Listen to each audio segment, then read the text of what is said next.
So everybody is essentially dead today. They just all disappeared. It's like the apocalypse now, Aaron. It's just you and I. What are we gonna do? It's like Apocalypse said, survival of the fittest. So you're gonna kill me? Huh? Or am I gonna kill you? Well, just go to sleep. Just don't mind this pillow over your face. Just let it happen. Just let it happen. It's fine. No, I don't know. I might kill you. Nah, I probably wouldn't. I don't know. I think we'll see. You might taste better because you're diabetic and you still eat sugar anyway, so there's lots of sugar in that nice fatty body of yours. You do have a point. And then but with me, since I work out more and I ride bikes and stuff, I might have leaner meat on me. Yeah, but if you're eating human, I don't think your idea is to be healthy. It's just fuck it. Just throw it in there. I don't think that's on your main worries. We're actually going to get in. Concern should be avoiding prison. Well, in a zombie apocalypse, it wouldn't matter. Have you seen a Cloverfield Lane? I just watched that. No, I didn't. Yeah, he uses a tub of chlororic acid that gets rid of somebody. He's like, oh, it doesn't affect anything, non-biological. Oh, that's just creepy. It was a good movie. Check it out. Gosh. It's suspenseful.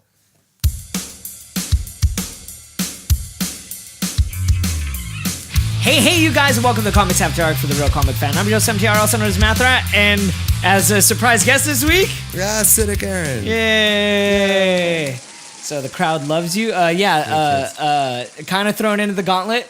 Had no idea this was happening. We met up at Starbucks, and I gave him a forewarning. He was like, well, fuck. Yeah, it's always a surprise. And here we are recording. This month is supposed to be nothing but Rogue stuff because of Rogue One. And I'm going to tell you guys right now, I tried to get my hands on Rogue Squadron. I was at the swap meet, and I was going to buy a Nintendo 64 for $60 because they said if you buy the Nintendo 64, you get a free game. And the free game could have been Rogue Squadron. Could always just haggle at Frankenstein's. Yeah, but I probably could have haggled there too. Realistically, though, I did not want to pay $60 to get the Nintendo 64 and Rogue Squadron. So what I decided to do is I looked up a YouTube video of Rogue Squadron. First off, glad I didn't buy it. Second off, it's so simplistic that I could just sum it up in 2 sentences. I'm kind of glad I didn't buy the game. Now, is that the one where it was just space fighting? Essentially, yeah. Did you ever play Bloodwake for Xbox? No. It was the boat one, and you just destroyed stuff online. Yeah. It's basically that. It almost reminded me of, do you remember Desert Storm for Super Nintendo? Yeah.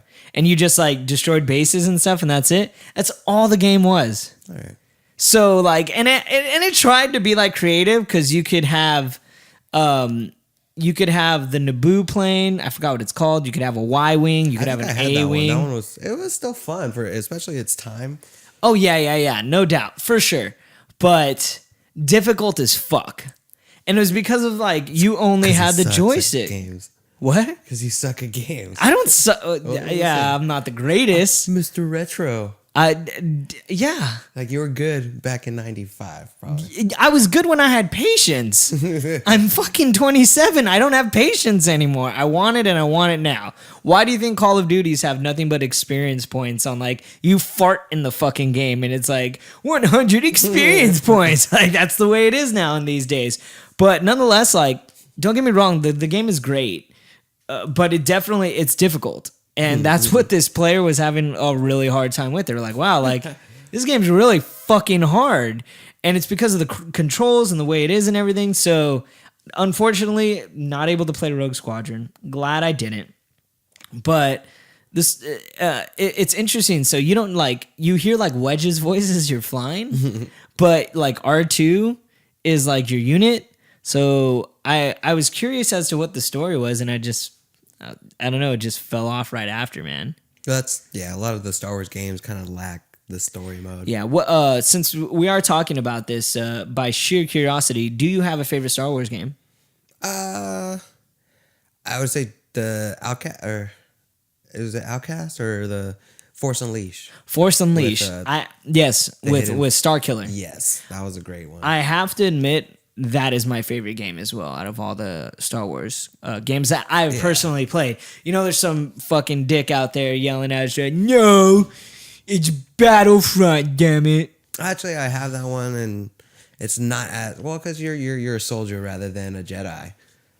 But I thought you have a choice to be a Jedi in it. Well, there is like the hero mode, whereas like there'll be little icons out there. So as you're playing as a soldier, you can grab one of those icons before someone kills you, or grabs it themselves, and then you'll be changed into a hero character. Really? Yeah. In Battlefront. Yeah, and it's essentially a stronger character. So once you have him, like your lifespan will go out. But like Palpatine, if you're him, then other people can. Just walk around all creepy this and zap. He like floats and flies. He does electricity. He floats? Stuff. Yeah.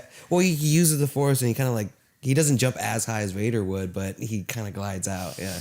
But he does it like an old creepy and he man, comes right? with 2 bodyguards. How does he run though? I want to know how he runs. Yeah, kind of. Does he? Nah. Yeah.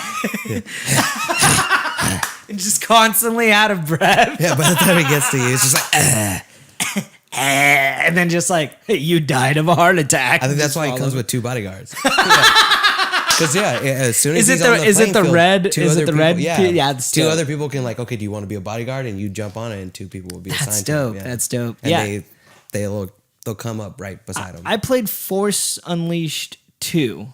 That one sucked. It was. I don't understand how like you jumped from such a gold. Till just manure, just straight manure. I didn't understand that. The things I liked about Force Unleashed, which is probably what maybe episode 7 should have been called. Force Unleashed would have been dope. But I really liked just the way you use the Force, the way you manipulated things. You could push people. You could. It was well rounded. Yeah. Yes, of everything. Yeah, and then especially with the movies, the little cutscenes they had, it showed you everything you wanted to see a Jedi do. Did you by chance beat it in like the ultimate mode, like? Because you had the 2 separate endings. Yeah. Yeah, the one where like I think Sith are good. Yeah. No, it was something else. I thought it was like you start the rebellion, and then there's another one where like supposedly he survives or something like that. I think you're right though. There is a moment where like you have a choice between something at the very very end. At the end, I think he loses the one like his Leia essentially. Yeah, and then he has the opportunity to either like fight past that grief or just give in to the dark side, and ultimately you have that choice. Give in to the dark side. We have cookies. Did you by chance, are you a fan of have you ever seen the movie Fanboys? Yeah, love it. I love I went to the dark side and all I got was this lousy t-shirt. I want to fucking buy that really bad. But nonetheless, like I said, you guys, I looked up the videos. It's just a shoot 'em up, not a shoot 'em up game, but you just have missions and you're trying to destroy stuff. It's as simple as that. It was as simple as our review on like TMNT when we played the Activision video game. The funny thing is that You mean Activision? Activision. I apologize. Activision. Because that's what I imagine the people have at this fucking place. Hey, we're making this game. It's so cool. Hold on, let me pop you mean the same stereotypes they say about us comic book fans? Yes, which you know what? I won't get into it too deep, but when I was watching Malcolm in the Middle, they had a point where like somebody walked in and like Hal walks in to try to buy Malcolm a comic book, and they're like, do you even like read comic books? Like you don't even belong here. And I'm not gonna lie, I would never do that. Yeah. But any comic book, but like, in this selling, day, they're like, what are you looking for? Yeah. No, I agree, and it was to an extreme. It was to an extreme degree, but the thing is, like, people, I love Batman. It's like, oh, what's your favorite comic? No, the comic, and I'm like, oh, son of a bitch. Oh, I thought we were gonna have a good conversation right now, and that didn't happen, and that happens to me far too often. So, as much as I was like, that's not politically correct in the TV show, there was another side of me that's like, but I kind of side with them being a dictum. But yeah, back into Star Wars. So, fanboys. Shit, I forgot the idea with fanboys. Son of a bitch. I just love the idea with fanboys. It's always Star Wars versus Star Trek. Which is like definitely not true, because I'm a Star Trek fan. And I hate you. Why? Because I've just never really cared for, like, I want to see the new movies, but I honestly haven't seen any of them. New movies are pretty damn Well, good. I'm sure if they do it justice, it would. Do you like Twilight Zone? Yeah, and that's what everybody kind of, like, you it's should- a sci-fi Twilight Zone. Yeah, it's great, dude. I highly suggest watching the original Star Trek. I'm currently halfway into season 2, and I believe there's only 3 seasons, but the problem is there's like 36 episodes or something like that, and they're digitally remastered. So they're not as cheesy, but it's great because, like, not Captain Picard. In this one, it's not Spock either. Why am I brain farting? Who's the head guy? You're asking the wrong dude. Son of a bitch. I can't see whenever I want to think of stuff right on the spot. Someone's yelling at us right now. They're like, it's this person, you idiot. Captain Kirk. James T. Kirk. Yeah. Look, fucker, you didn't know. Don't give me that. I admitted to not watching and not liking Star Trek. So, like, Kirk plays a really good, almost like Sherlock back in that day, because he has to figure out and decipher things. Same thing with Spock, because there's a moment where, like Kirk has a really hard time, because there's an episode called Mirror Mirror, and a lot of people make fun of it. It's a great nostalgic episode. So practically everybody makes fun of it in some way. They even do it in like Next Generation, and I'm pretty sure Deep Space Nine and a few other iterations of Star Trek. Anyways, so right off the bat, like, Kirk is like, where the fuck are we and what's going on? And like on the other universe, like Spock was able to figure out like that I just throw him in a holding cell. And like like it's just so funny because like Spock's like, dude, I knew right off the bat, like, you're an idiot, Kirk. And they just like continue on with life. Like, that's the relationship that they have. It's really good. It's always like Kirk's trying to have a good time and Spock's just like, come on. Yeah, can we get it going? Can we get it going? Like, that's Spock. It's almost like the basis of Big Bang Theory. Yeah, that's kind of what it feels like. Yeah. Like, that's what I highly suggest it. But we're not talking about Star Trek right now. We're talking about Star Wars, man. The wars. So Rogue One's going to be coming out. If the only suggestions that I can make for you guys via comic book would be just try to find some of the Marvel stuff that's coming out. Well, I know that is Rogue One centric, because usually they do like a preview comic, if you will, of the like actual movies. Yeah, like they had one with The Road to Force Awakens, which really didn't make sense to me. I think they do that with every Marvel movie as well now. They'll do it like a prequel series to the movie. I know they did it with Ant-Man for sure. They did every one of them from what I've seen, yeah. But I don't think they did one for Civil War, though, to be honest. They did, yeah. They did? Yeah, I but didn't see I don't that. think they do as well. But I know that Marvel's doing a new Darth Maul series right now. They are. I do want to pick up that one and check it out. I just don't want him to talk. He like in Rebels, like, yeah, you have him talking, but he's more like this whiny, complaining, like, really. Yeah, because And Rebels the kid show. Yes, he basically trains Ezra, quote unquote trains, and like from that moment on, he's like, no, that's my apprentice. That's my apprentice.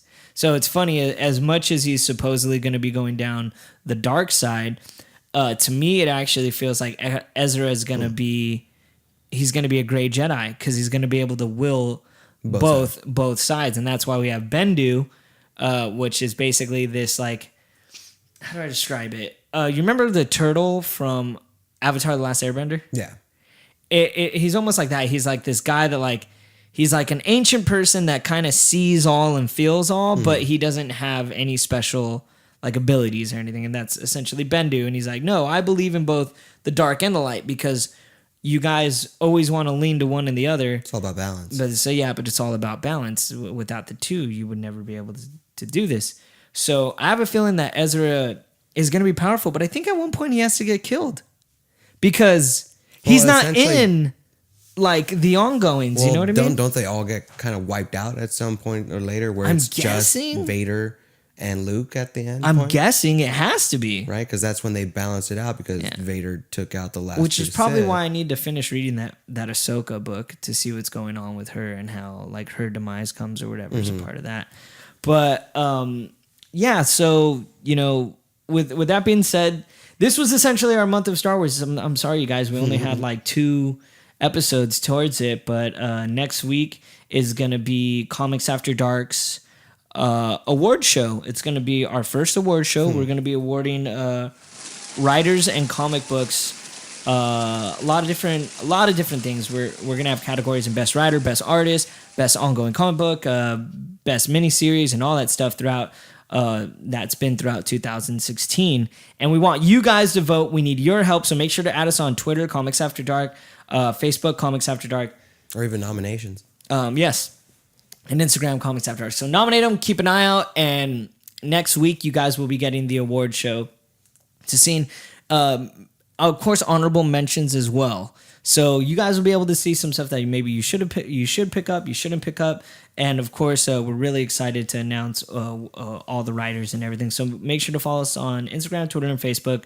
Follow us as close as possible so we get your guys' opinion as well. But that's it, man. And we're gonna go see Rogue One. Yeah. And that's gonna be. I guess we'll probably do like a quick little something on the podcast for Rogue One. Nothing crazy, but definitely our opinions of the movie. And you know what, you guys? I guess that's it, man. That's going to be it for this particular episode. All right. So I'm Ratt, MTR, also known as Matt Ratt, and as always, Acidic Aaron. Oh, well, not as always, but producer Acidic Aaron. Yeah. Behind the mat. Yeah. Make sure to go ahead and go to Ratthaus, RATTHAUS, for all the rest of the podcast. Download Lyft and use our promo code RHP, and you'll be able to get 10 rides, $5 off. Or, of course, drive for Lyft and get a $500 bonus after 100 rides. Always call into the podcast, 714-684-1652. You could also text into the podcast, 714-684-1652. Until next time, you guys. Later.